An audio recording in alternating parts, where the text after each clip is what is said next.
Good morning, good morning, good morning. Okay guys, nagbibisa ako ngayon ng pork with bagoong. Actually, ito yung lahok ko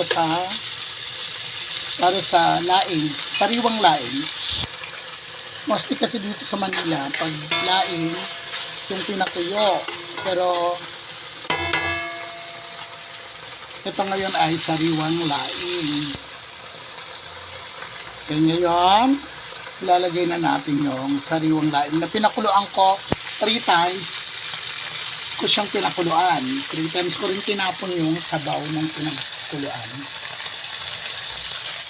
Ito siya. Yan.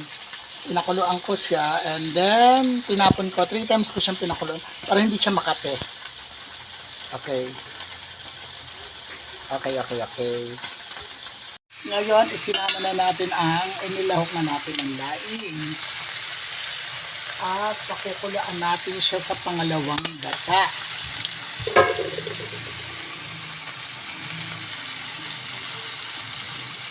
Pangalawang gata. Ito ang pangalawang gata. Okay, yan. Pangalawang gata. Pakukulaan natin siya sa pangalawang gata. Okay. Antayin natin siyang kumulo at maiga. Ganun lang kadali. Wait lang ha. Okay guys, konti na lang maiiga na. Ilalagay na natin ang kakanggata.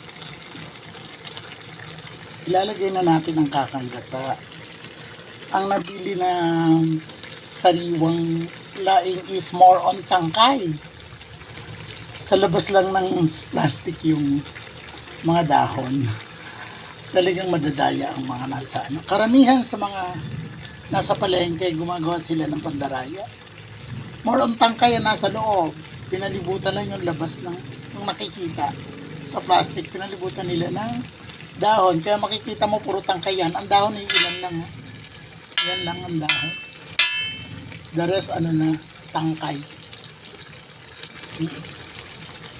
So, nakakapanghinayang naman na hindi mo lutuin. Diskarte na lang sa pagluto.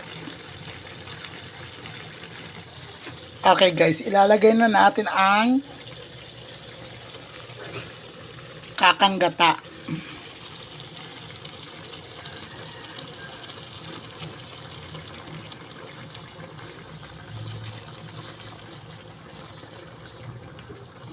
Yan ang kakanggata.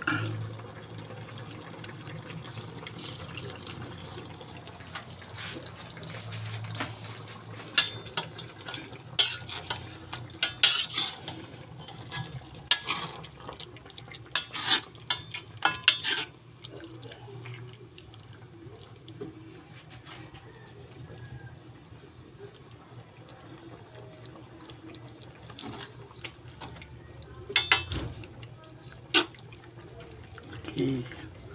So, ngayon, paigayin ulit natin siya. Okay guys, ito na yung finished product. Konting paiga na. Okay, ayan. At ito na ang finished product ng laing na sariwa. Thank you for watching. Once again, this is your mom's call saying thank you and I love you all.